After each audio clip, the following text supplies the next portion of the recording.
domingo, mais uma EBD, é a nossa 10ª EBD online. É bom poder estar com você mais uma vez.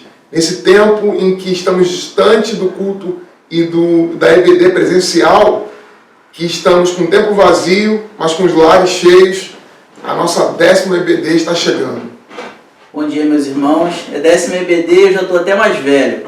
Fiz até aniversário nesse período, longe dos irmãos, sem poder receber o abraço físico dos irmãos, mas é mais para mim, reforço aí que é mais uma vez um privilégio podermos estar juntos de forma virtual, ainda que separados fisicamente, ainda com o mesmo propósito, a mesma disposição, acordar um pouco mais cedo no domingo, mesmo estando em casa aí na sequência de vários dias aí, às vezes o corpo acomoda um pouquinho, mas acordar um pouco mais cedo no domingo para meditar acerca da palavra do nosso Deus. Isso é de extrema importância e mais uma vez aí vamos nessa empreitada aí. Eu vou lembrar você, na semana passada não aconteceu, mas essa semana, depois do nosso estudo, trago as crianças porque tem algo especial para elas, ok? Não deixe de trazer as crianças, porque tem algo muito especial para elas após o estudo dos adultos, dos adolescentes, dos jovens, que é o que nós fazemos aqui toda semana juntos. Vamos voltar para o nosso texto que paramos na semana passada, lá em Colossenses capítulo 1, versículo 20. Foi onde nós paramos. E aqui começamos, paramos no versículo 19 e agora recomeçamos no versículo 20. Vamos então ler os versículos 20, 21, 22 e 23. João é nosso leitor oficial. Vamos orar primeiro.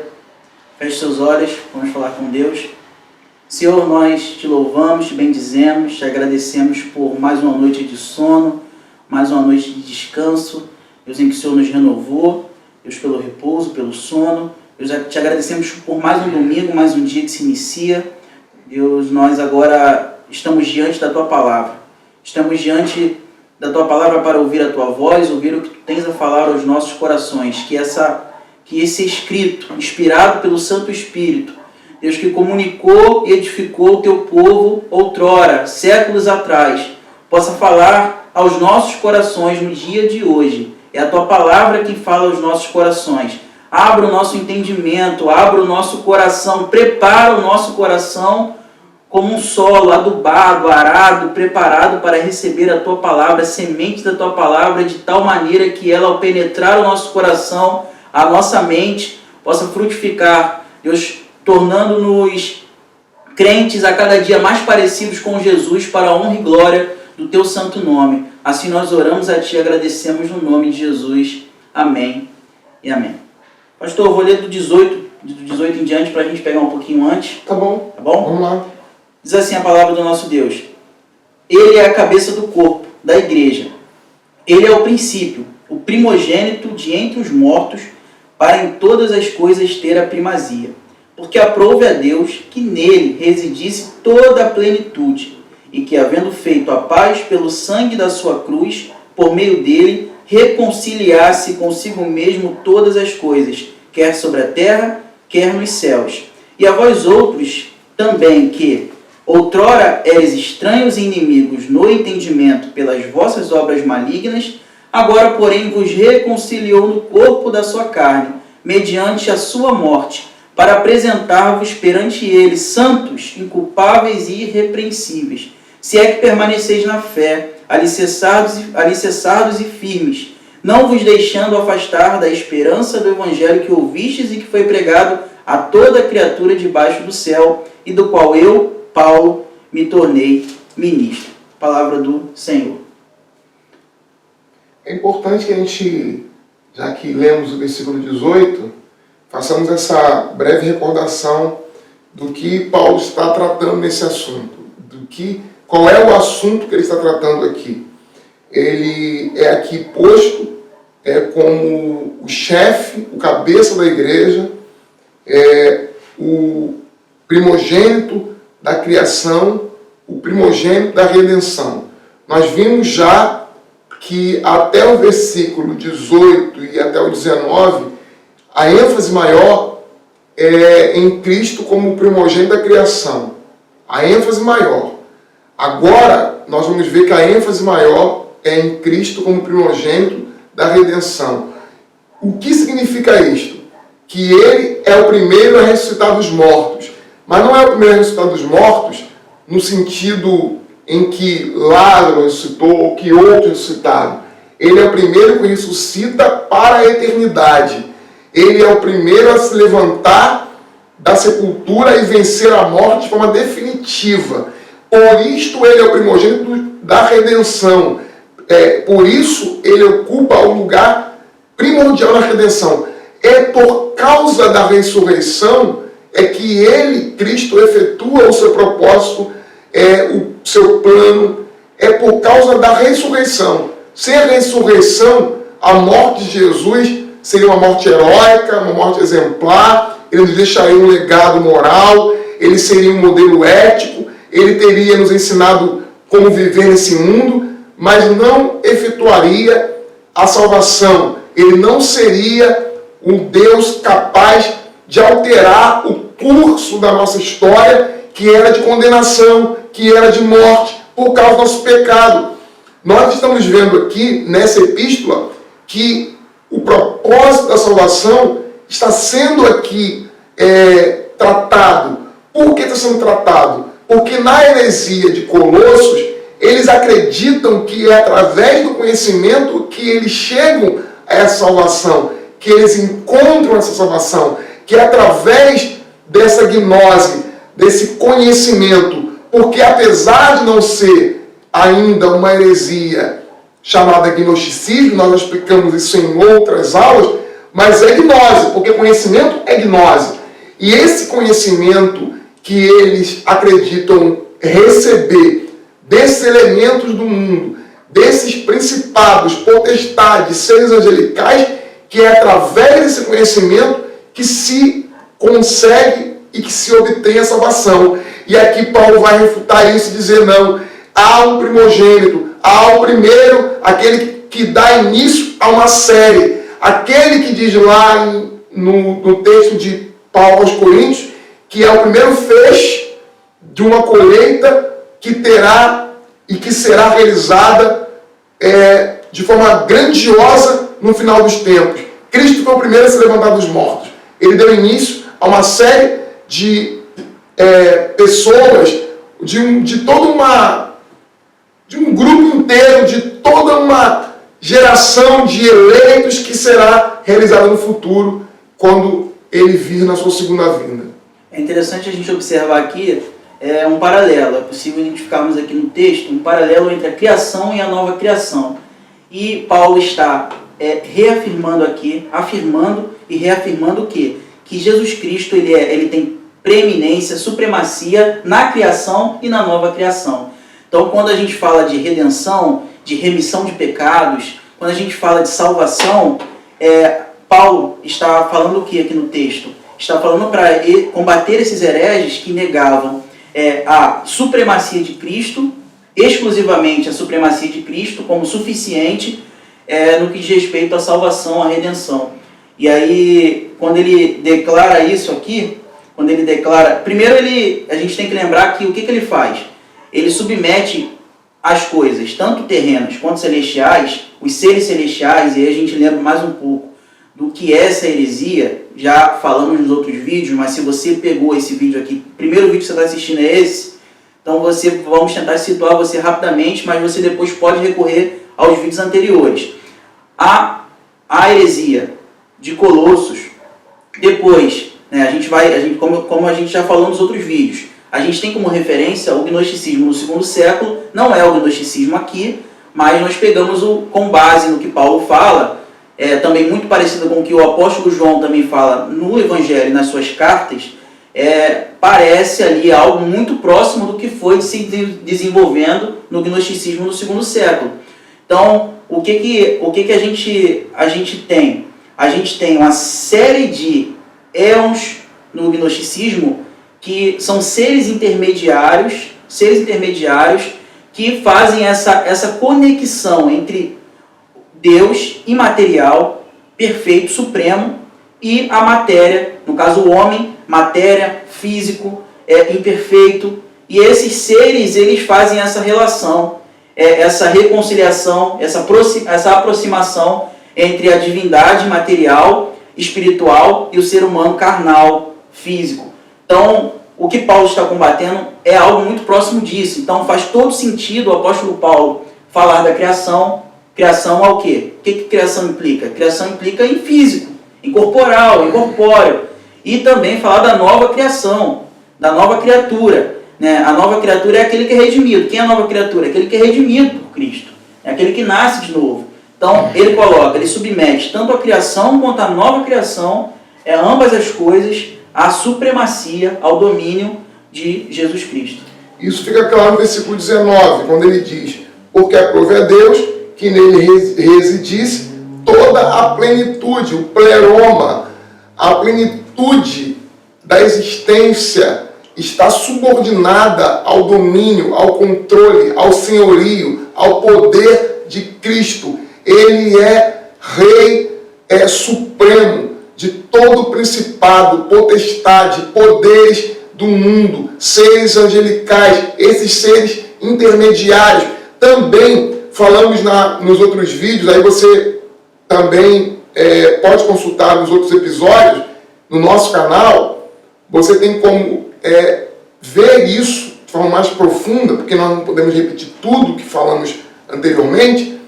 Nesse canal mesmo que você está, aproveita, você se inscreve no canal e clica aí na notificação para você recebê-la, no sininho para você receber a notificação e poder ter cada um dos episódios que estão falando sobre isso. E nós vimos já que esses elementos do mundo, esses rudimentos do mundo, em algumas traduções fala de rudimentos do mundo, em outras traduções falam em elementos do mundo, são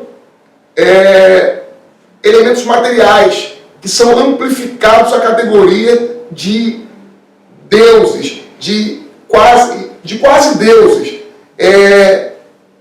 de semideuses, de Deus. É uma coisa muito confusa como isso acontece, porque Deus é o Deus supremo, inacessível, que eles não conseguem ter uma relação, por isso mesmo é que estabelece esse conhecimento pela gnose. Então, esses elementos do mundo seriam os elementos originários: o fogo, a água, o ar, a terra. Então, eles são amplificados à categoria de deuses e semideuses. Isso é meio confuso, como eu já falei. Mas Cristo, aí Paulo diz, não, mas Cristo é o supremo criador de todas as coisas, e ele submete esses poderes ao seu domínio, ao seu controle. Ele é o pleroma, ele é a plenitude de tudo que há. E tudo que existe, tudo que há no mundo está sujeito a ele. É o que Paulo está trazendo aqui nesse versículo 19 e vai continuar no versículo 20, que é o que nós vamos ver. E no versículo 20, ele prossegue dizendo que, havendo feito a paz pelo sangue da sua cruz, por meio dele, reconciliasse consigo mesmo todas as coisas. Como a gente estava falando aqui, quando você tem uma heresia que coloca vários seres intermediários que fazem essa conexão entre o ser humano imperfeito, corpóreo, físico, e o Deus Supremo, que é imaterial, espiritual, Paulo combate isso argumentando o quê? Que o que faz com que haja paz, não mais inimizade entre o homem e Deus? É o que Jesus Cristo faz, é a obra de Jesus Cristo. Deus, que é o que ele vai falar aqui no versículo 19, que a gente já leu, ele está falando que em Cristo habita toda a plenitude, reside toda a plenitude, todo o pleroma. Depois a gente vê que esse versículo também tem um paralelo com o versículo 15, onde o apóstolo Paulo fala que Jesus Cristo é a imagem do Deus invisível, é a imagem do Deus invisível. O que ele está dizendo? Que no Cristo, que habita, em que reside toda a plenitude, ele, havendo feito paz pelo sangue da sua cruz, por meio dele, reconciliasse consigo mesmo todas as coisas. E aí, mais uma vez, ele vai fazer vai aplicar não somente às coisas aqui da terra. Ele vai falar quer sobre a terra, quer nos céus. Assim como, por meio dele, todas as coisas foram criadas, e coisas terrenas e celestiais, principados, potestades, poderes, supremacia, é o que ele vai... soberanias, principados, potestades, como ele vai dizer no versículo 16. Assim como foram, por meio dele, criadas, em Cristo, todo o cosmo é reconciliado. Eu queria fazer aqui já uma aspas, mais ou menos, porque eu tenho escrito no meu trabalho de monografia do seminário, que fala sobre a relação do cristão com o meio ambiente, com a ecologia. E aí um dos textos que eu trabalho é o próprio texto, esse texto de Colossenses. Porque quando a gente olha, porque o próprio apóstolo Paulo fala em Romanos capítulo 8, que a criação, ela geme. A natureza criada, ela geme, agoniza de dor. Por quê? Não porque ela pecou, mas porque o homem pecou. E aí a gente lembra do que Gênesis 3 vai dizer, quando Deus vai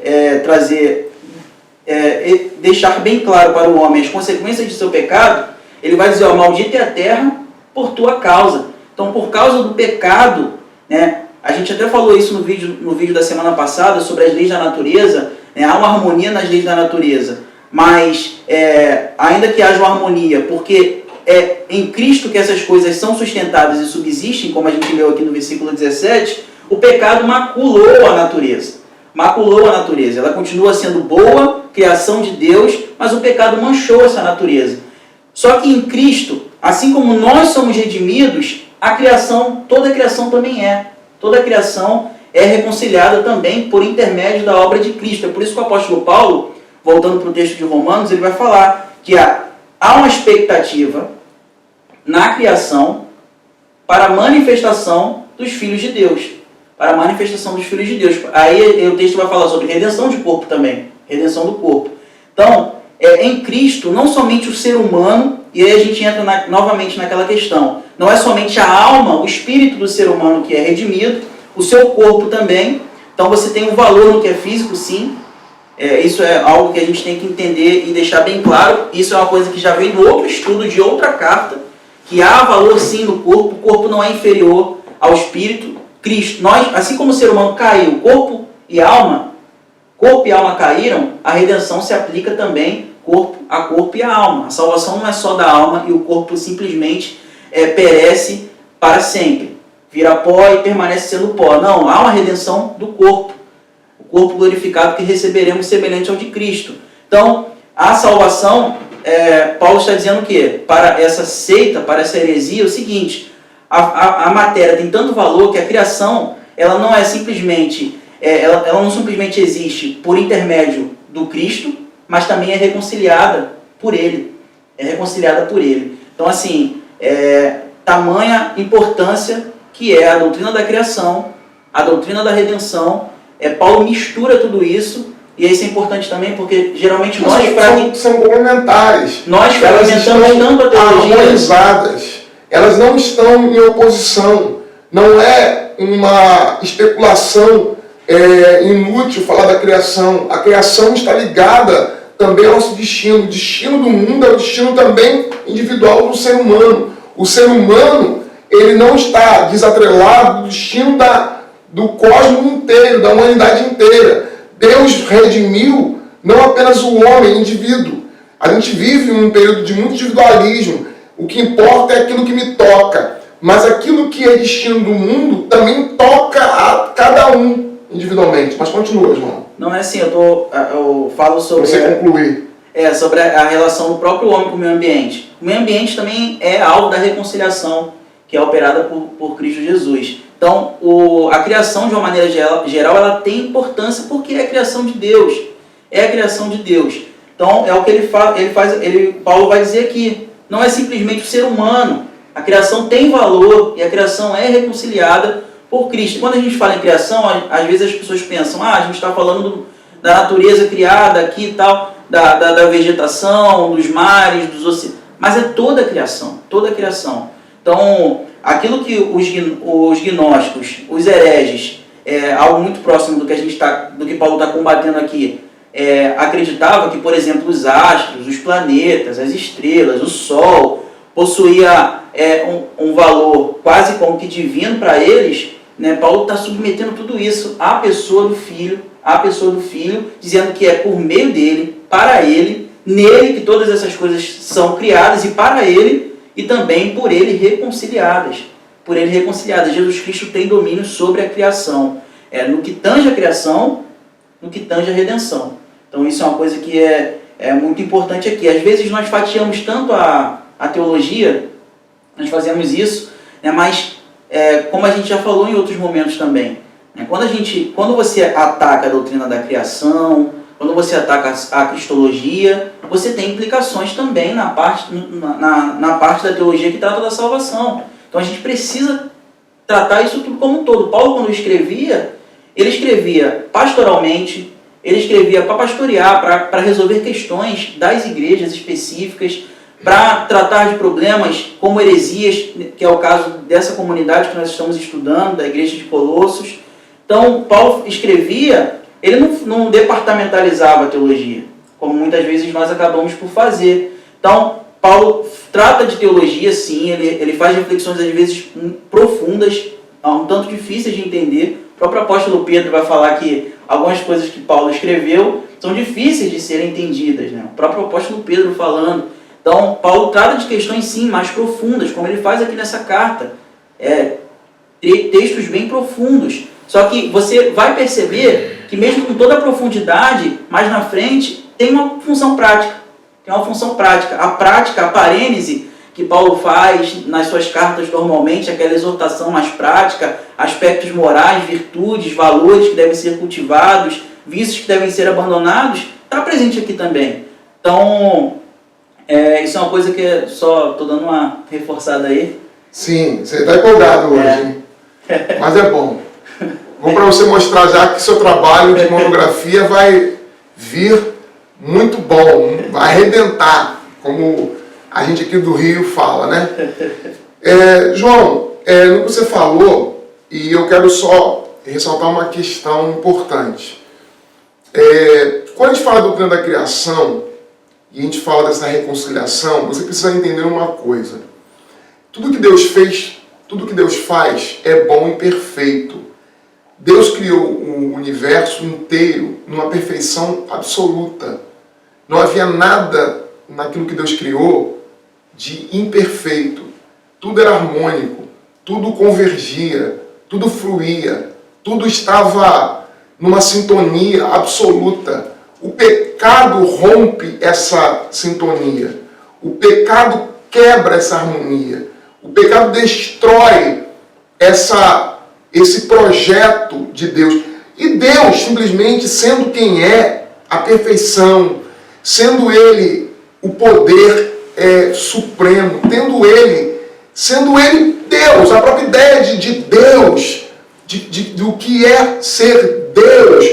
É interessante a gente pensar o que Dostoiévski vai dizer: se Deus não existe, se Deus morreu, tudo não faz, todas as coisas perdem sentido, perdem o valor, as coisas se tornam inúteis, porque se Deus morreu, se não há um Deus, se não há um Deus para governar e para dar sentido às coisas, as coisas deixam de existir, enquanto coisas que valham a pena existirem e serem, porque Deus é que Ele dá uma certa coerência para as coisas que existem. A ideia de Deus, de um Deus que governa, de um Deus que controla, de um Deus que é sábio, de um Deus que conhece tudo, de um Deus que organiza o mundo, de um Deus que põe as coisas para funcionar, de um Deus que mantém as coisas funcionando, de um Deus que faz as coisas serem como são.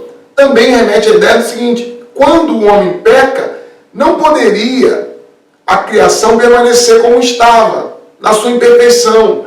Então, o que Deus faz quando Ele envia Jesus, e nós estamos tratando de uma doutrina importante, que é a soteriologia, Deus vai salvar, Deus vai reconciliar, Deus vai restaurar a harmonia quebrada, a sintonia desfeita. Deus não faz uma criação para destruir e para permitir que ela seja ou que ela esteja numa posição de perfeição para todo sempre. Quando ele vir na sua glória, na segunda vinda, é para reconciliar tudo e tudo voltar a ser como era e levar essa criação não apenas a um estado primitivo, mas levá-la à perfeição, levá-la a uma etapa nova.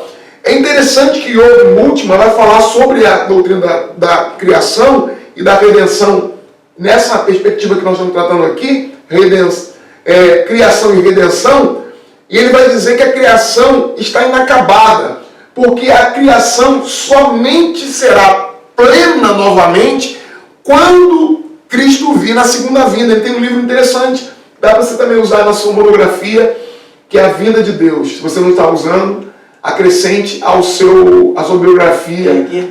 A sua biografia é esse livro, A Vida de Deus. Eu vou fazer uma concessão e vou te emprestar mais um livro para você acrescentar nessa bibliografia. A Vida de Deus. Então ele vai fazer o que nesse livro? Ele vai dizer o seguinte: a criação vai encontrar a sua reconciliação, a sua plenitude, e ela vai dar um passo além até do que era no Gênesis. A criação do Gênesis vai encontrar uma perfeição ainda maior, se é que isso é possível de traduzir em linguagem humana, porque na linguagem humana fica difícil de a gente dizer o que é isto. Uma criação perfeita que vai agora encontrar uma perfeição ainda maior. É difícil dizer como é que a gente diria isso. Mas é o que Paulo está dizendo aqui. Essa criação vai ser levada a um patamar que é ainda maior do que era no início, porque a nova criação encontra uma perfeição maior na reconciliação que Cristo faz. E aí você vê isso presente no texto, quando ele diz assim: havendo feito a paz pelo sangue de sua cruz, por meio dele, ou seja, é por meio de Cristo e não dos seres intermediários, é por meio de Cristo e não pela gnose, e não pelo conhecimento, é por meio de Cristo e não por meio de ritos de ascese ou de qualquer outra coisa que esses hereges e que esse grupo esteja propondo à igreja de Colossos, para além de Cristo. Não há nada para além de Cristo. É em Cristo, é através de Cristo, é por meio de Cristo. Ele é que reconcilia a criação inteira. Deus não fez uma criação para mantê-la, para destruí-la ou para mantê-la imperfeita, como está hoje. Ele vai levá-la, essa criação, à perfeição absoluta. É por isso que quando nós lemos o texto de Paulo, nós entendemos escatologia, nós entendemos soteriologia. A soteriologia desemboca numa escatologia. A doutrina da salvação desemboca numa soteriologia. Mas ela começa numa doutrina da criação. Quer dizer, a doutrina da criação, Deus criou todas as coisas e Ele reconcilia por meio de Jesus Cristo, através do sangue de Cristo, soteriologia, e Ele levará à perfeição absoluta, à plenitude da criação. E aí entra a escatologia, ou seja, uma coisa vai gerando outra, porque o propósito de Deus vai se cumprindo. Ele vai levando tudo e todas as coisas a um propósito supremo que Ele estabeleceu antes do mundo ser criado. Porque aí você tem que contar que Deus não fez um remendo no seu projeto. Deus não fez um remendo na sua obra. Ele, sendo Deus que é e permanece sendo, já contou com a possibilidade da queda do homem e também providenciou um Salvador. E é através desse Salvador que Ele preparou antes da fundação do mundo. Nós vemos isso no texto da carta aos Hebreus, que Cristo morre antes da fundação do mundo, porque na sequência e na lógica de Deus, todas as coisas estão acontecendo ao mesmo tempo, tanto o presente, tanto o passado, presente e futuro. Para Deus não há essa relação temporal de sucessão, porque para Ele, na sua perfeição absoluta, todas as coisas estão acontecendo ao mesmo tempo. Ele tem conhecimento do passado, do presente e do futuro. Para Deus não há essa sequência cronológica, apenas há um tempo que é o tempo dele, que nós chamamos de Kairos, porque nós não conseguimos dizer o que é isto. É algo que acontece na mente de Deus. Como é que eu defino como a coisa acontece na mente de Deus? Possível. Tudo isso é muito na nossa linguagem, tudo no nosso discurso, tentando explicar o inexplicável, tentando dar nome ao inominável, aquilo que nós não conseguimos decifrar com a linguagem humana, ou conseguimos definir, nem mesmo a Escritura consegue, nem mesmo os profetas, os apóstolos conseguem, porque aqui é o apóstolo escrevendo. Ele diz, o que é através do sangue da cruz, por meio dele, que ele reconciliasse consigo mesmo, todas as coisas, a criação, sabe, através da sua morte, ele reconcilia o mundo inteiro. A gente fica observando esses tempos de pandemia, você está falando da questão da sua monografia, que fala da criação que geme, e da criação que está sujeita à vaidade, ao pecado, à destruição, à morte. E você vê, nesse período da pandemia, que está acontecendo isolamento, que a praia de Botafogo está lá, as águas limpas. Você vê a Baía de Guanabara com um aspecto completamente diferente do que é o normal. O normal, que é o esgoto, que é a sujeira, que é a poluição. Então a reconciliação é dar fim a toda destruição, a poluição, a morte que nós impomos à natureza. Nós é que matamos os animais, nós é que destruímos a natureza, nós é que poluímos. Quando eu falo nós, toda vez que eu falar nós, eu estou falando da humanidade como um todo, e eu não posso me colocar de alguma forma fora dessa humanidade, porque também nós, ainda que não desejemos, nós também agimos dessa forma, porque nosso esgoto, ele vai para onde? Nosso esgoto não é tratado, nosso esgoto é jogado nos rios, não que nós queremos, mas os governos normalmente, pelo menos aqui na nossa região, não cuidam tão bem como deveriam, e nós estamos destruindo a criação. E o que o texto está dizendo? Deus vai reconciliar a criação inteira. Deus vai restaurar a harmonia. A sinfonia celeste irá ser ouvida novamente. Todas as coisas, coisas e animais. Vamos pensar que nós vamos conhecer seres, animais que já foram extintos.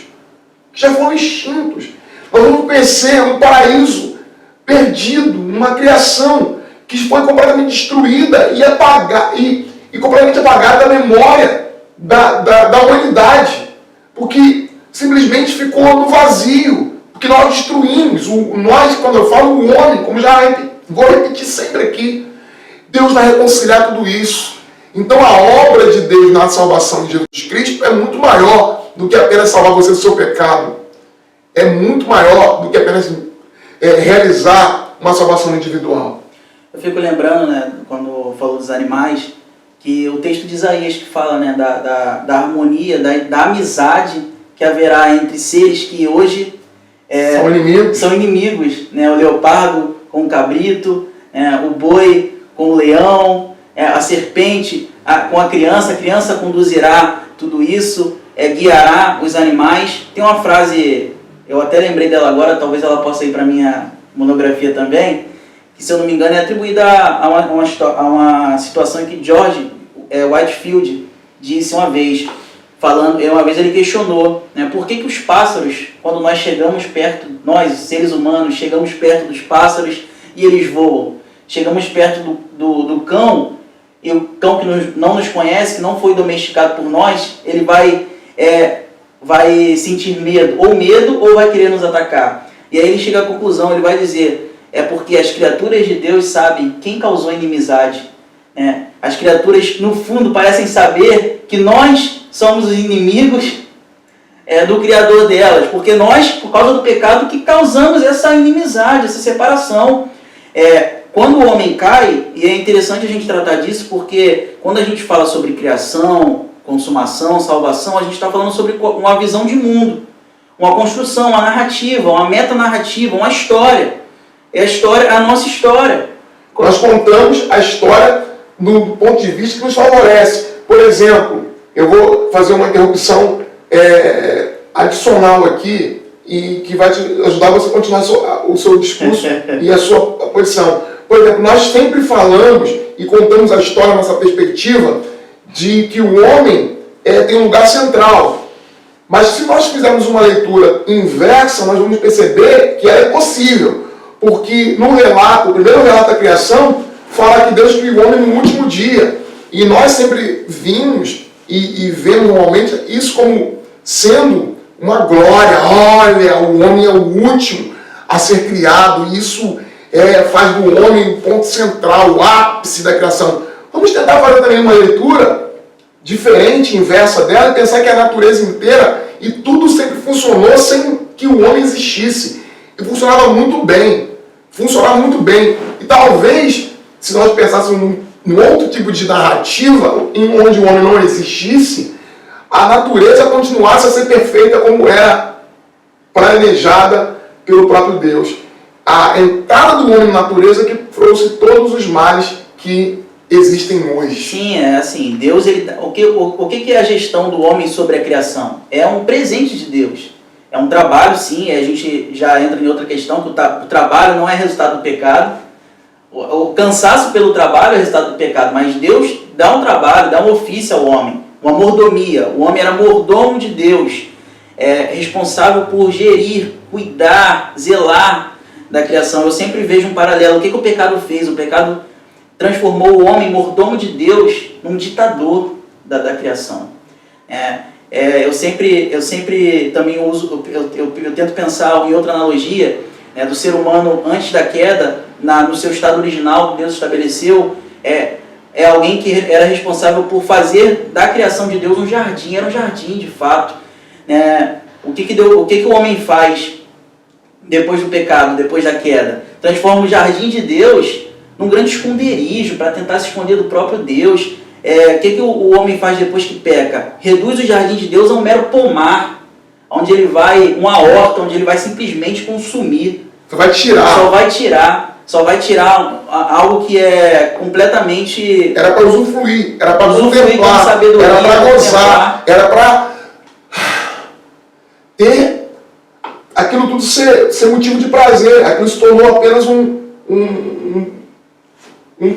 supermercado. Exatamente. Então, assim, por que isso, gente? Por causa, criação, queda, redenção, consumação. É bom a gente pensar nessas categorias. Ajuda-nos a entender a nossa história.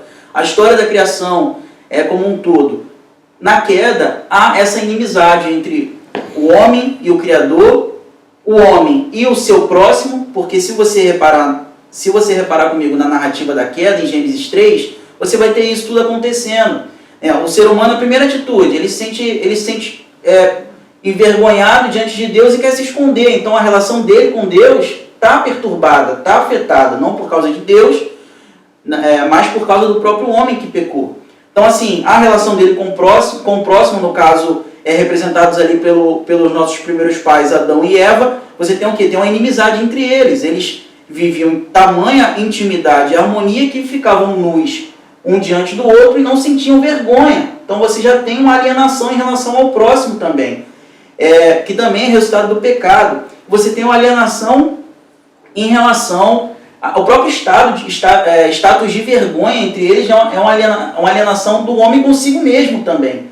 E também, por fim, quando na declaração de Deus falando, maldita é a terra por tua causa. A terra agora produzirá, desenvolverá abrolhos, espinhos, e do suor, Deus vai dizer ao homem, do suor do teu rosto comerás o pão. Então a terra que dava naturalmente, sem sofrer, sem agonia, sem angústia, sem ser oprimida pelo homem o seu fruto, agora o homem exerceria esse papel, infelizmente, por causa do pecado, de alguém que age com crueldade da própria criação de Deus, que ele tinha responsabilidade de cuidar.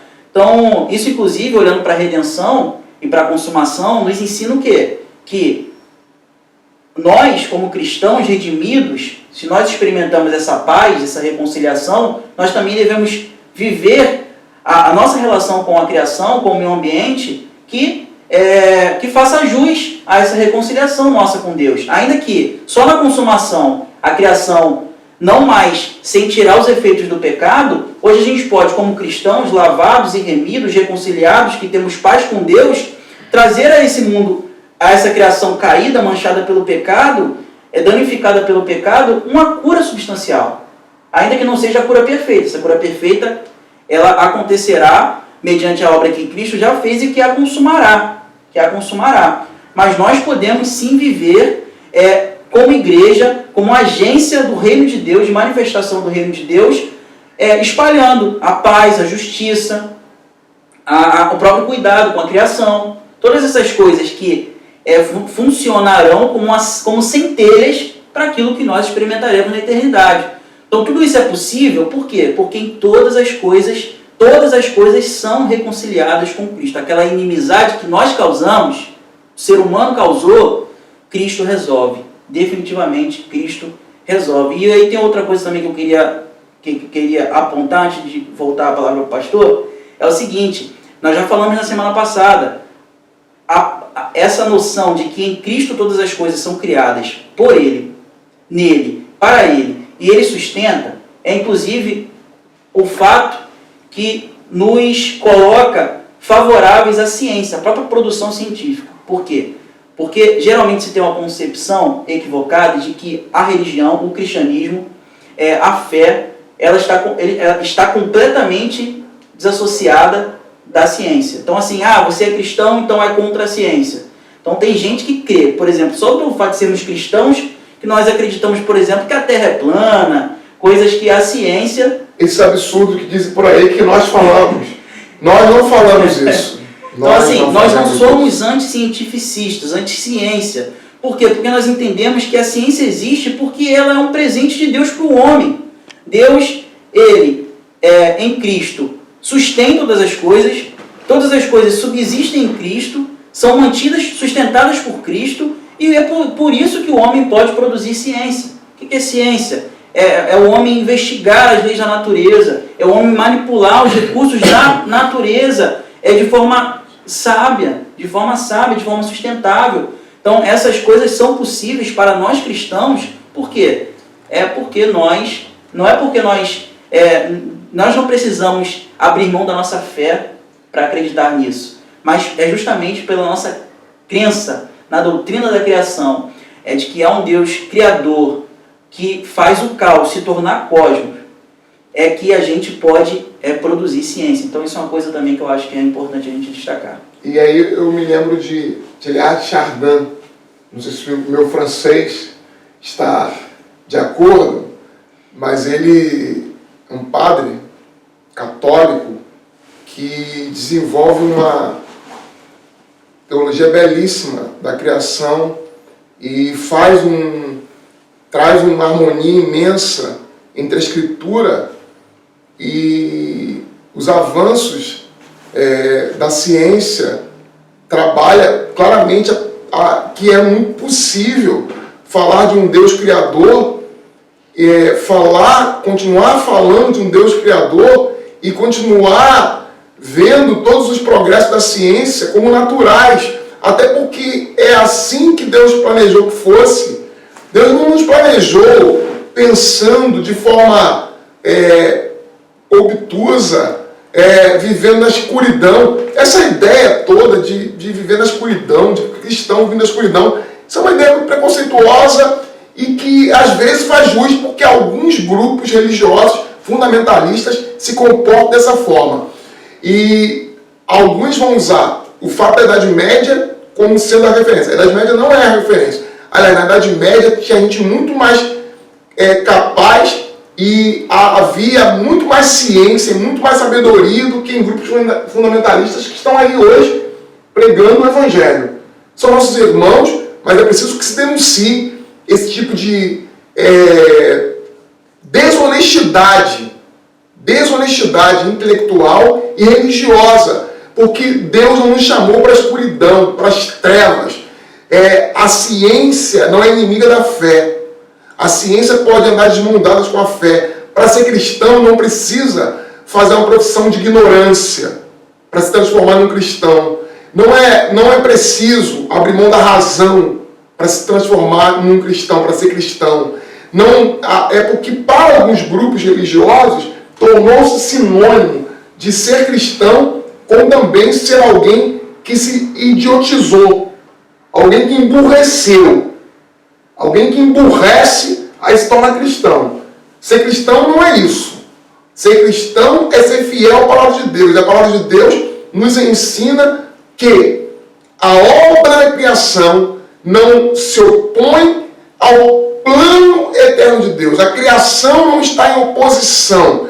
A criação está sujeita ao nosso pecado. O mandamento que Deus deu ao homem, a Adão, de dominar e sujeitar, foi levado ao extremo. E o homem destrói quando sujeita, o homem destrói quando domina. Porque faz esse domínio um domínio que é um domínio abusivo, tirânico, e destrói as coisas, e não usa a sabedoria, o conhecimento que Deus deu para que a criação fosse levada ao aperfeiçoamento. Deus está preparando o momento em que a criação inteira vai ser levada ao aperfeiçoamento, à plenitude. Veja o que o texto diz. Agora, porém, vos reconciliou no corpo da sua carne, mediante a sua morte, para apresentar-vos perante ele, santos, inculpáveis, irrepreensíveis, se é permanecentes na fé, alicerçados e firmes, não vos deixando afastar da esperança do Evangelho.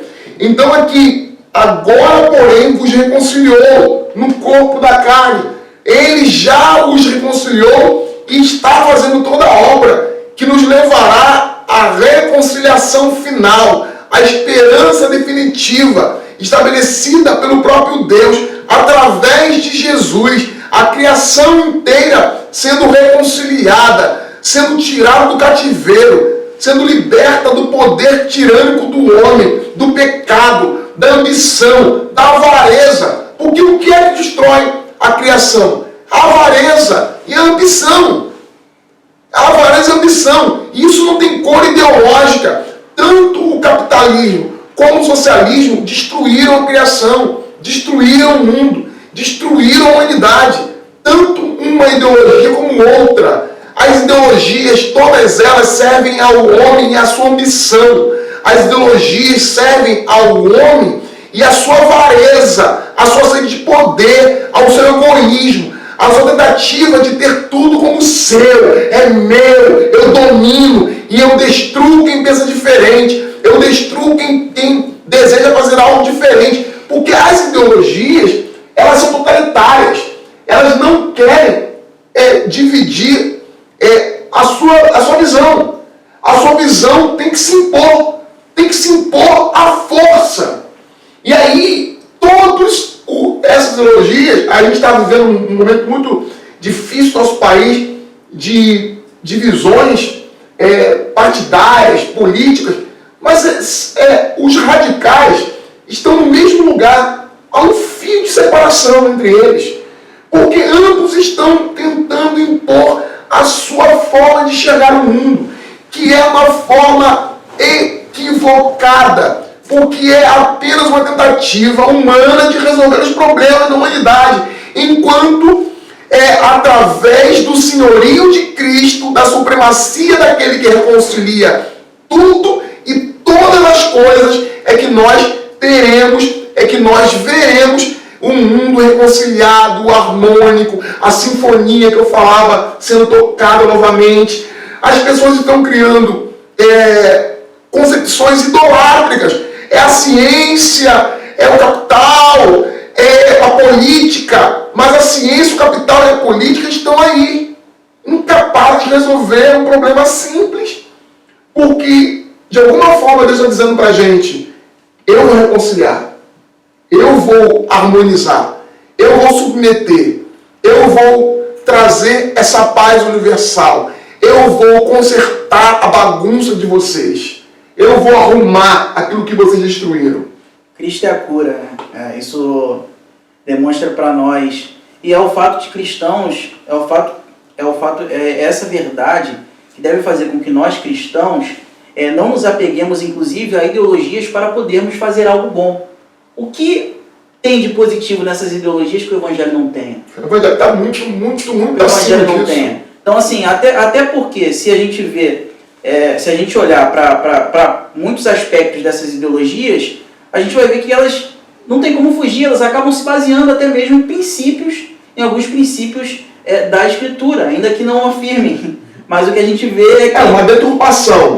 Eles pegam o texto bíblico e deturpam, porque você escuta o indivíduo dizer: Jesus era socialista, Jesus era capitalista. Jesus não era socialista, Jesus não era capitalista, Jesus não era liberal, Jesus não era de esquerda, Jesus não era de direita, Jesus não era psicólogo, Jesus não era feminista, Jesus também não era machista, Jesus não era possível de ser rotulado dentro dessas ideologias, porque essas ideologias são recortes do mundo e Jesus é maior do que esses recortes, porque esses recortes do mundo são incapazes de dar conta de quem era Jesus. Jesus era muito maior e a genialidade dele era muito superior. É por isso que ele foi morto, por isso que mataram ele, porque ele era alguém excepcional, que enxergava as coisas para além de todos e de tudo. Os sistemas políticos da época se uniram, o sistema religioso da época se reuniram. É interessante porque há pouco tempo que eu percebi isso. Herodes e Pilatos, que estavam brigados há anos, se uniram. É como se alguns que são inimigos politicamente se unissem, são inimigos, mas se unissem em torno de um objetivo: vamos matar Jesus. Isso é muito possível. E acho que se Jesus estivesse hoje entre nós, os maiores inimigos iriam se reunir para matar Jesus novamente. Assim, o que eu estava falando, por exemplo, eu preciso de repente tomar uma posição de uma ideologia para defender a criação de Deus no meio ambiente? Não, o fato de eu ser cristão, de acreditar que há um Deus Criador, por trás de toda essa beleza manchada pelo pecado e que redime todas as coisas em Cristo, inclusive a natureza, já para mim deve ser motivo suficiente para eu valorizar e respeitar a criação de Deus, né? Eu não preciso me apegar, por exemplo, em ideologia alguma para defender que a pessoa que necessita, o pobre, a pessoa necessitada, precisa ser suprida, precisa ser assistida. Eu não preciso de ideologia nenhuma para defender que, como marido, não vou espancar minha esposa. Porque a minha fé, aquilo que eu creio com base nas Escrituras, com base no Evangelho, já são suficientes para que o pobre, ao ver o sofrimento do pobre, eu tenha compaixão, assim como Jesus Cristo olhou para as multidões e teve compaixão, eu também tenha, imitando o meu Senhor Jesus Cristo, que eu não vá agir de forma tirana com a minha esposa, porque os maridos, a Bíblia me ensina que devem amar as suas esposas como Cristo amou a própria igreja. Então, a gente precisa entender isso, gente. É fundamental nesse período de tamanha polarização a gente entender que nós, com o Evangelho, estamos munidos para as boas obras. Sim, um exemplo interessante, dentro do que você está falando, eu também não preciso de ideologia nenhuma para defender a liberdade, para defender o ir e vir, porque o Evangelho é o Evangelho da liberdade. Paulo vai dizer aos Gálatas: foi para a liberdade que Cristo vos libertou. Falar em liberdade, falar em dar às pessoas iguais condições para que elas possam usufruir, segundo o seu trabalho, segundo o fruto do seu trabalho, liberdade para construir um mundo diferente, o Evangelho também prega isso. O Evangelho, mas só o Evangelho prega que você a liberdade, mas também prega assistência ao pobre e ao fraco. Então, aquilo que está em oposição hoje, no Evangelho encontra harmonia plena. O Evangelho é capaz de conciliar ambas as realidades e fazer algo melhor do que essas ideologias fazem. Não estamos dizendo com isso, falando de uma alienação ou falando de vivermos num gueto. A grande questão é, qual é a base que vai construir a minha história, a minha vida, vai fazer com que eu seja alguém que reflete o mundo, reflete as coisas. Vai ser o evangelho ou vai ser uma doutrina ou uma filosofia humanista, ateia, destituída do evangelho? Eu prefiro estar no evangelho. E é o que a Bíblia nos ensina. E aí a gente avança um pouquinho, já falamos bastante aqui sobre esse ponto, versículo 20. Eu acho que toda essa conversa que a gente acabou desenvolvendo aqui tem base principalmente a questão de que Jesus Cristo é aquele por meio do qual as coisas são reconciliadas. E isso nos dá uma série de bases, uma base para uma série de coisas. E aí ele vai voltar, Paulo volta para a questão dos Colossenses. E a vós outros também, que outrora eres estranhos e inimigos no entendimento pelas vossas obras malignas. Aqui é interessante ver que Paulo ele coloca, às vezes a gente olha para pessoas que não são convertidas e a gente vê a pessoa, a gente às vezes pensa na questão da ignorância como algo que vai isentar a pessoa de responsabilidade.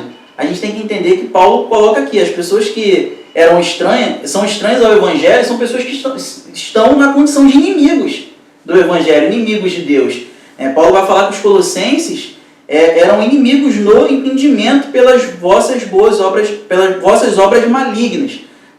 Intelecto e vontade estavam em inimizade contra Deus. É o que ele vai dizer aqui. Estranheza, inimizade no entendimento. E mais uma vez, Paulo usa entendimento aqui. Porque eu falei nos outros vídeos que várias palavras se repetem na carta aos Colossenses.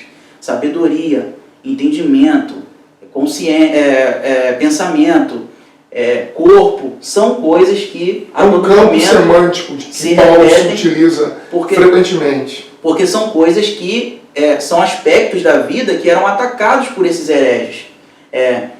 Alguém que acreditava que por meio de um entendimento, de um conhecimento, de uma gnose, de uma compreensão elevada, você poderia, com base nisso, não em Cristo, não na mediação de Cristo, com base nesse conhecimento especial, nesse entendimento especial, poderia alcançar alguma salvação. E esse conhecimento, por meio desses seres intermediários, desses rudimentos do mundo. Então, Paulo, no seu discurso, ele vai dizer, eres estranhos inimigos no entendimento pelas vossas obras malignas, outrora, mas também alvos da reconciliação. E aí a gente vai para o versículo 22, que é o texto que o pastor já falou, porém vos reconciliou no corpo da sua carne, outra palavra fundamental aqui, duas, corpo e carne, coisas que eram completamente depreciadas por aqueles que, como o pastor já tem falado também em outros vídeos, por uma influência grega, tinha uma visão dicotômica ou dualista da vida, de espírito elevado, corpo, o físico depreciado. Então, Paulo usa, Cristo reconciliou vocês no corpo da sua carne, mediante a sua morte, para apresentar-vos perante ele santos, inculpáveis e irrepreensíveis. E aí ele vai para o versículo 23, se eu quer falar uma coisa aqui no versículo... A questão do corpo e carne, quando nas epístolas paulinas, o mais problemático aqui é saber distinguir o que é negativo e o que é positivo. Normalmente a palavra corpo, soma é positivo. O corpo não é um problema. O problema é a carne. Porque a carne é quando Paulo fala do aspecto negativo do corpo que está contaminado. Não vou nem dizer contaminado, porque até contaminado fica uma coisa assim, negativa. E o pecado é negativo, mas para a gente poder compreender melhor essa questão é o seguinte: o corpo, ele dá a ideia de corporeidade, tal como foi estabelecido por Deus na criação. E a carne é o aspecto que Paulo quer ressaltar, material, que foi contaminado, que recebeu uma influência direta do pecado. Então, quando o Paulo age movido pela carne, é porque Paulo está sob influência do pecado, sobre os ditames, a ditadura da ambição, do orgulho, da malícia, aí Paulo está claramente sobre o efeito e o poder da carne. Quando fala do corpo, está dizendo dessa relação com a origem, sabe? Com esse conteúdo que remete à criação. O corpo que foi estabelecido na criação por Deus. Já a carne tem esse aspecto negativo. E no versículo 23 ele vai encerrar falando, ó, se é que permaneceis na fé. O que Paulo está dizendo? Ó, o que eu estou falando aqui se aplica àqueles que perseveram na fé. Não é aqueles que não é com aqueles que caíram, se perderam, não, é aqueles que permanecem na fé. E a gente vê, a gente tem aqui claro que a gente não vai encontrar nenhum texto bíblico que fale, seria anacrônico também a gente aplicar a perseverança dos santos, uma doutrina bem posterior ao que Paulo está dizendo aqui, não, só que a doutrina que se desenvolveu na história, ela tem uma base. Ela tem uma base. A doutrina que depende do texto. E é bom enfatizar isso, porque o texto é muito mais importante que a doutrina. A gente fica às vezes com essa obsessão com doutrinas, com confissões, com catecismos, com sistematizações. Elas precisam estar submetidas ao ditame e ao poder da Escritura. Sim, o caminho é texto bíblico, doutrina, não doutrina, texto bíblico. E uma coisa que muitas vezes acaba acontecendo é o seguinte, a gente está falando de alguma doutrina, é por isso que a gente procura aqui na escola dominical, a escola bíblica dominical. Então a gente tenta fazer o que aqui? A gente tenta fazer o caminho tradicional da teologia bíblica, que é o que? A partir do texto a gente reflete e a gente sim toca nas doutrinas que o texto permite tocar. Então assim, tem muita gente que vai tratar de certa doutrina e aí pensa na doutrina, vai esboçar todo o seu pensamento acerca da doutrina, depois vai procurar textos que sirvam de prova para o que elas vão falar. Então assim, a gente faz o caminho o quê? A gente faz o caminho da teologia bíblica. A gente faz reflexão sobre o texto. É até um elemento do próprio estudo da exegese. O que é exegese? Quando a gente vai extrair, vai investigar, vai estudar o texto bíblico, né, desde o seu original, vai estudar o grego, no caso do Novo Testamento, o hebraico, no caso do Antigo Testamento. A gente faz todo um caminho, vai ver as palavras no seu original, a gramática, sintaxe, contextos. Tem um elemento da exegese no final da exegese que é sim, você vai fazer uma análise teológica sobre aquele texto. Aí você vai passar por toda a história da igreja, do que daquele texto, a partir daquele texto se desenvolveu em termos de doutrina. Só que o caminho é esse, o texto bíblico, ele dá a base para a doutrina. Não a doutrina vem, a gente pensa na doutrina e depois vai procurar textos bíblicos para fundamentar aquilo que nós pensamos. A teologia sistemática, dogmática, os dogmas, as doutrinas, eles precisam vir do texto. Sejam textos que falam claramente ou textos em que você vai por lógica, vai estudar com base em vários textos, alguns aspectos um pouco mais difíceis do que outros, mas a partir das escrituras que nós vamos estabelecer essas doutrinas. Só que quando a gente fala de permanecer na fé, a gente está falando de perseverança. E aí a gente pensa, Paulo está falando para aqueles que permanecem na fé, para aqueles que perseveram. E aí a gente pode pensar, mas e a questão da soberania de Deus? Não, é Deus que opera, o querer, o realizar. Deus quem preserva. É outro problema da doutrina. É Deus quem preserva. Porque as pessoas querem ou. Isso. Eu já falei desse livro aqui, hoje eu vou dar o livro para vocês comprarem. Kierkegaard, segundo um professor que eu tive na universidade, na FRJ, Kierkegaard. É um filósofo dinamarquês. Ele escreveu ou, porque a gente fica criando conceitos que são sempre opostos. Eles nunca se conciliam. E a doutrina da eleição, a doutrina da predestinação, é sempre posta em oposição à liberdade. Como se não houvesse liberdade quando se fala de eleição. O Deus que opera elegendo é o Deus que opera também no coração do homem para que ele receba essa fé por conta própria. Ele gera no coração dos eleitos o desejo da fé, o desejo de conhecer o Senhor. Como é que ele opera fazendo isso? ele opera por meio da regeneração, por meio da justificação, por meio de elementos internos. A justificação não é um elemento interno, mas é um elemento judicial. Deus bate o martelo de que nós somos justificados por causa do sacrifício de Cristo. A justiça de Cristo é atribuída a mim. O fato de Cristo ter se tornado verdadeiro, justo, verdadeiramente sacrifício pela nossa redenção, ele é imputado a nós. O que significa ser imputado a nós? É atribuído a nós a justiça que não é nossa. Mas aí, ao mesmo tempo, simultaneamente, porque nessa ordem salutis não é uma ordem cronológica, é uma ordem lógica. A ordem salutis é uma ordem lógica. Está sendo operada também a regeneração. Segundo alguns, que os bons puritanos, uma união espiritual.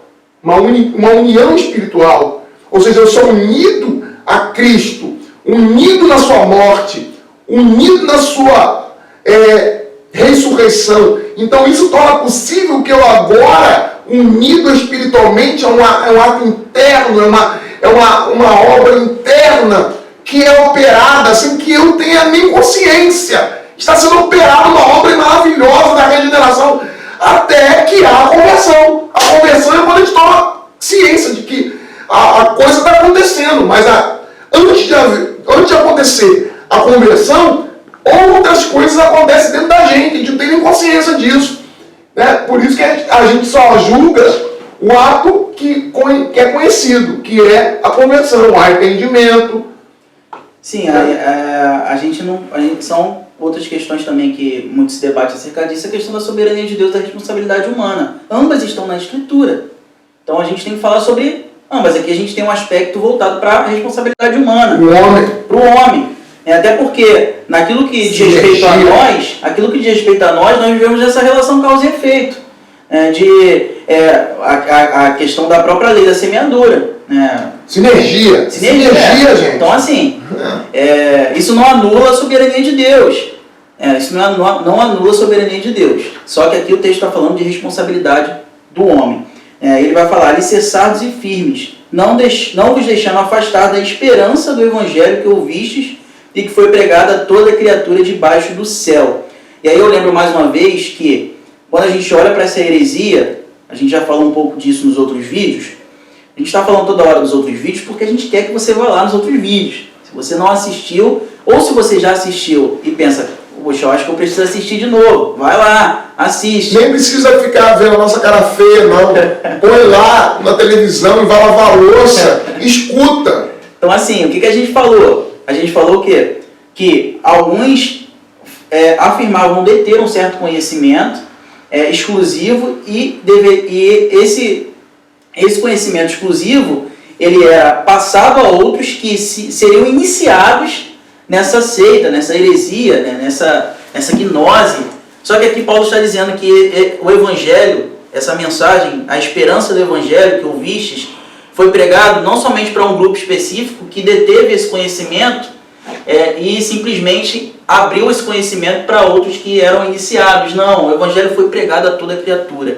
Então assim, é o que ele vai dizer, o Evangelho está para ser pregado a toda criatura. É para todo mundo. É para todo mundo, é para todo mundo. Então assim, é o que ele vai dizer, e ele vai encerrar dizendo, do qual eu, Paulo, me tornei ministro.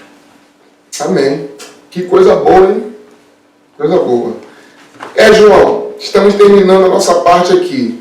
Agora, as crianças têm coisa boa para vocês, ok? Crianças, recebam aí as tias que trazem para vocês uma coisa muito especial, uma lição muito especial. Saem os tios, entram as tias. Ah, sim, as tias são maravilhosas.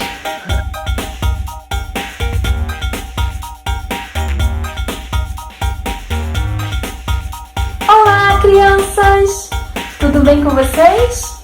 Olha, eu estou muito feliz de estar aqui com vocês nesse dia que o Senhor fez para falar da Palavra de Deus.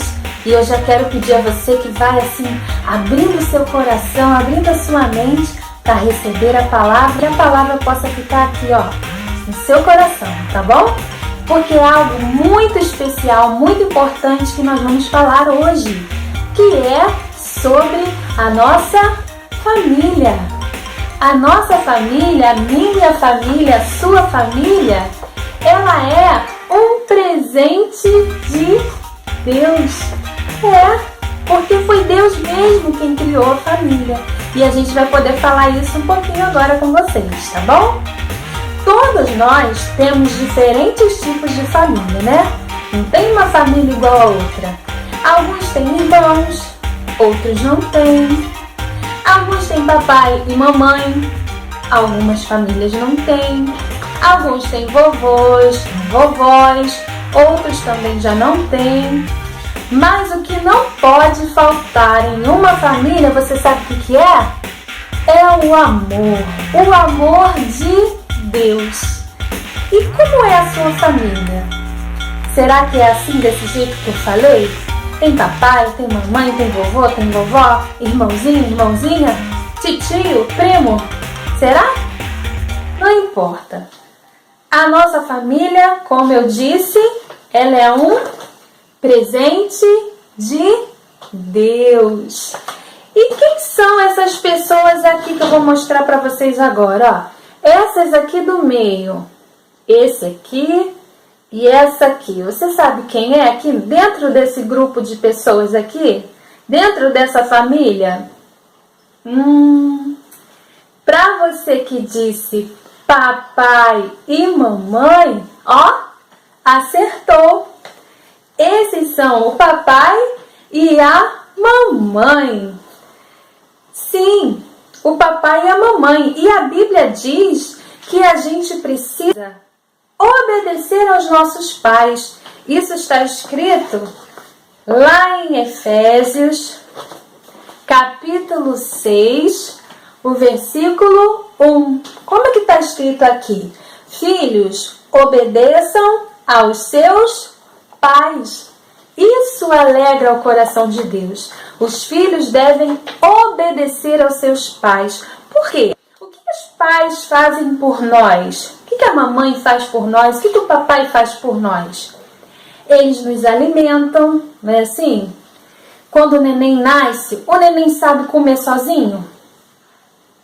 O neném sabe tomar banho sozinho? Não. Então, o papai ou a mamãe é que vai fazer esse papel, né? De ajudar o bebê. E aí ele come, toma banho e vai crescendo. Não é assim? O papai e a mamãe também, eles cuidam da nossa saúde. Quando a gente fica dodói, você já ficou dodói? Tenho certeza que sim, porque todo mundo já ficou, né? Mas aí quando a gente fica dodói, quem é que vai cuidar da gente? Quem é que vai levar a gente lá pro médico, pro hospital? É o papai e a mamãe, não é? E aí o médico vai passar aquele remédio, tem médico que passa aquela injeção. Você gosta de tomar injeção? Ai, não, né? É muito ruim.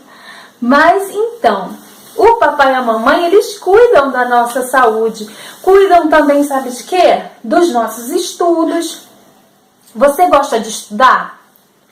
Precisa estudar.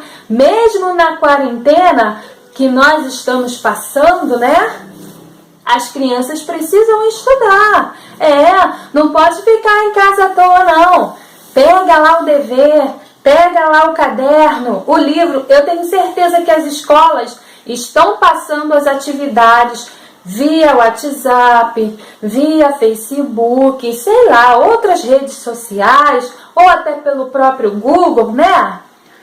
As escolas estão passando as atividades. Você está fazendo? Ai, hein? Tem que fazer. Porque senão, se a gente não estudar, a gente não vai conseguir alcançar coisas boas no futuro. Então, estudem. E quem é que zela por esses estudos também? O papai e a mamãe. Eles estão ali cuidando dos nossos estudos, da nossa educação, né? Tem criança mal educada? Respondona? Que faz pirraça? Não pode. Aí vem a mamãe e corrige. Aí vem o papai e corrige. Não é assim? Então precisa de alguém para nos dar uma boa educação, né? E eles também nos protegem. Quando algo está assim pairando na nossa vida que quer nos fazer mal, né?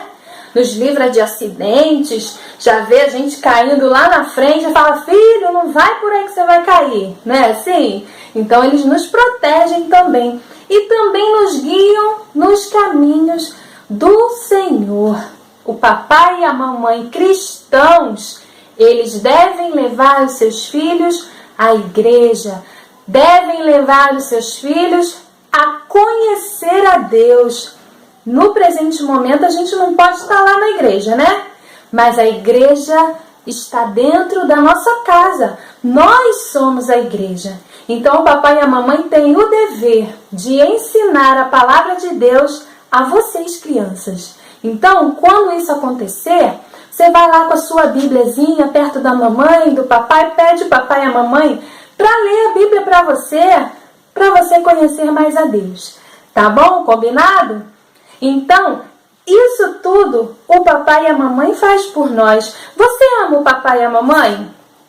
Você gosta deles? O que mais que vocês gostam que eles fazem para vocês? Muita coisa, né? Então, ó, sejam filhos obedientes. Já pensou, gente, se na sua casa não existisse obediência, como seria? Seria uma total bagunça, né? Então, ó, deixe o papai e a mamãe conduzirem a sua vida, falarem o que é certo, o que é errado, o que precisa fazer, o que não precisa fazer, para que tudo vá bem e você seja uma pessoa assim, ó, nota 10, obedecendo o papai e a mamãe, tá bom? Outras pessoas que estão aqui na foto, que também são importantes na nossa vida, são esses dois aqui da ponta, olha. Vocês estão vendo aí? Quem é esse aqui e quem é essa aqui? Quem será? Quem falou vovô e vovó? Ó, acertou! O vovô e a vovó. Sim, os nossos avós queridos. Se você ainda tem, ó, glória a Deus. Agradeça a Deus pelo vovô e pela vovó. Por quê? Porque o que eles fazem por nós também? Eles também têm algo assim muito bom para passar pra gente. Eles oram por nós, com certeza. O vovô e a vovó sempre vai orar por você, criança, não tenha dúvida. O que mais eles fazem? Eles também ajudam na nossa educação. O vovô e a vovó estão lá, juntinhos com o papai e a mamãe, para nos dar uma educação, ó, de excelência. O que mais os vovôs fazem? Eles contam histórias engraçadas, não é? Eles já contaram algo engraçado para vocês? Pois é, os vovôs fazem isso. E nos compram coisas. Tenho certeza que um netinho aí já pediu algo pro vovô e pra vovó que a mamãe e o papai não queria dar, não é? Aí o vovô foi lá e comprou. Ou a vovó foi lá e comprou pra você? Os vovôs são assim. E eles também nos mimam, nos enchem de coisas, né? Nos ensinam muitas coisas, nos protegem também. Então, gente, os vovôs, eles também são, assim, muito especiais dentro da nossa família. E o que você mais gosta no seu vovô ou na sua vovó? Tenho certeza que eles já fizeram algo assim que vocês gostaram muito, né?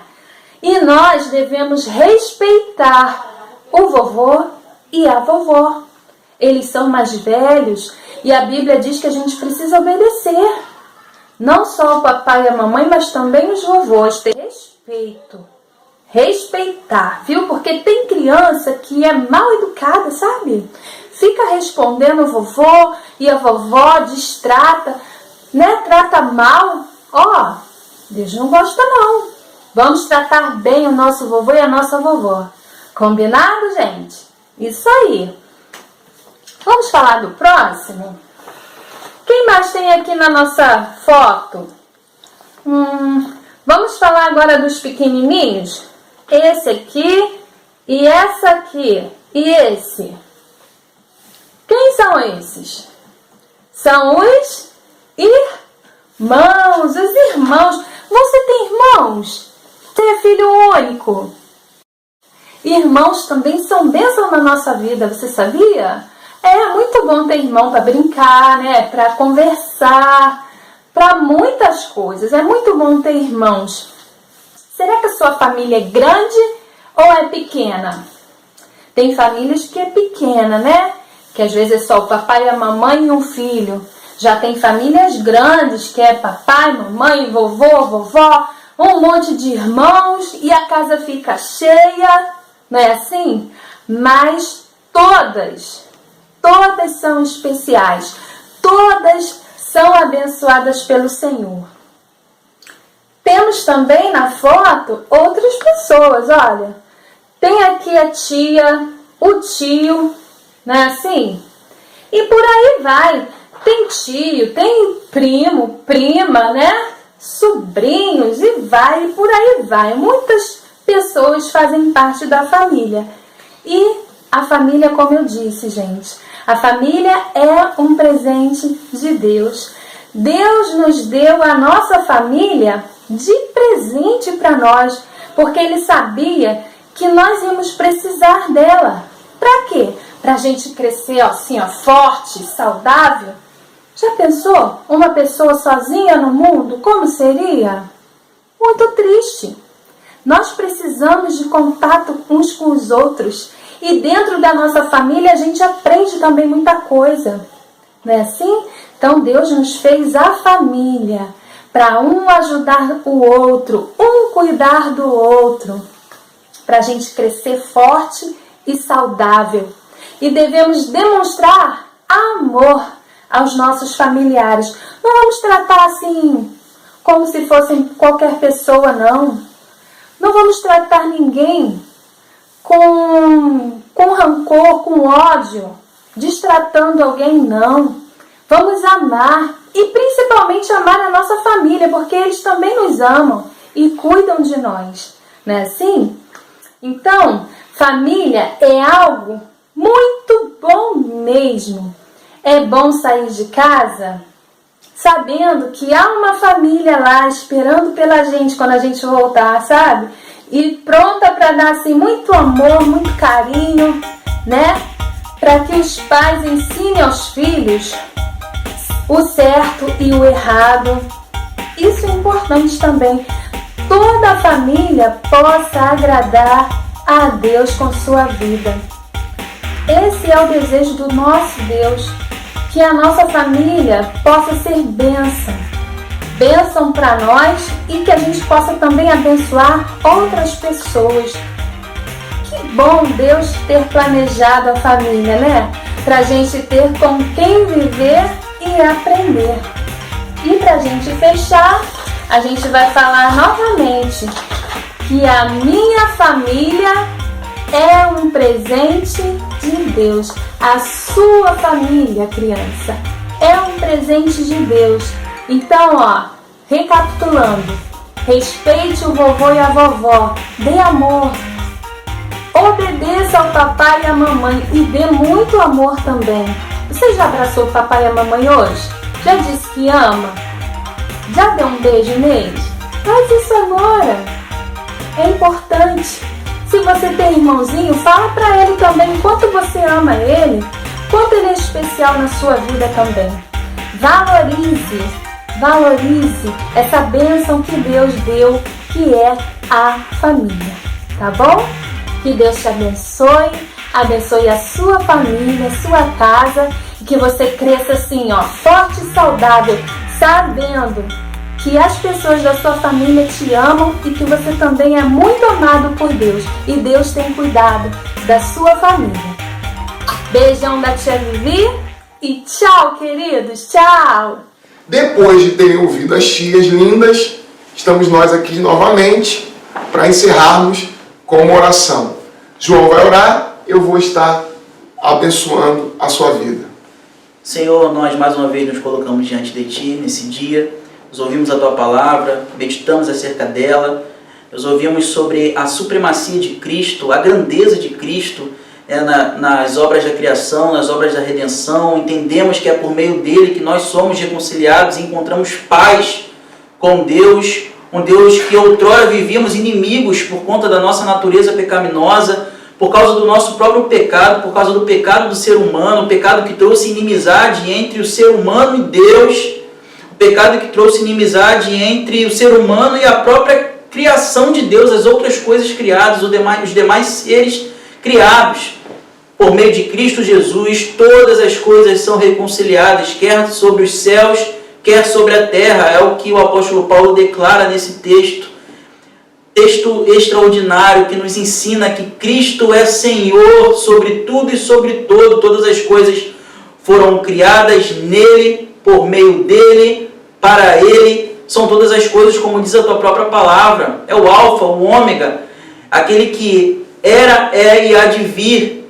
Nós tomamos conhecimento acerca da riqueza desse texto e não simplesmente guardamos na nossa mente, mas colocamos ele em nosso coração, para que vivamos a cada dia mais confiantes no Senhor do universo a quem servimos, o nosso Senhor Jesus Cristo, aquele que nos reconciliou, que gerou paz entre o ser humano caído e pecador e um Deus santo, que abomina o pecado e que responsabilizou o pecado, puniu o pecado no próprio Filho, no próprio Cristo, que morreu, mas que não permaneceu morto, ressuscitou ao terceiro dia, está assentado à destra do Pai, de onde há de vir para buscar a sua igreja, buscar o seu povo. Nós aguardamos isso com expectativa, a criação também aguarda com expectativa. Ó Deus, nós te louvamos por essa palavra maravilhosa.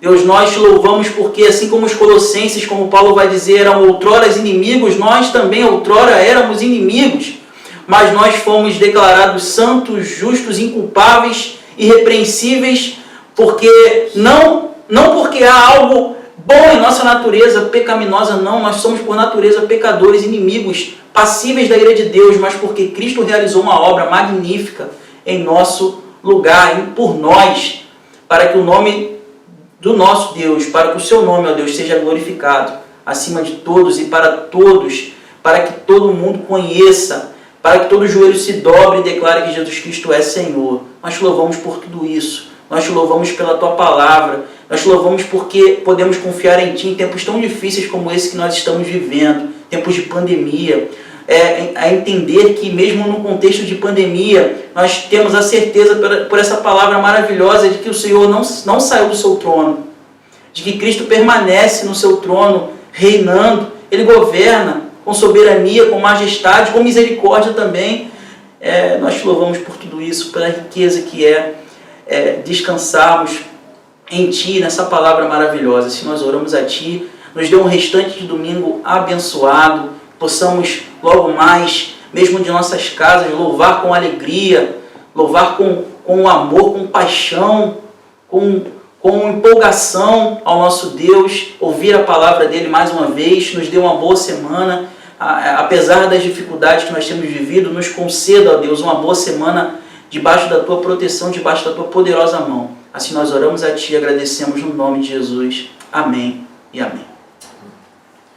Que a graça de Cristo Jesus, que o amor de Deus, o nosso Pai, que a consolação e a esperança do Espírito Santo repouse sobre vós, irmãos, amigos, espalhados por toda a face da terra, agora e sempre. Amém. Amém. Amém. Deus abençoe. Aproveita que você está com a gente até agora e se inscreva aí no nosso canal, ou também aproveite, se você já se inscreveu, para também clicar no sininho e receber as notificações com exclusividade. Valeu, um abraço. Um abraço.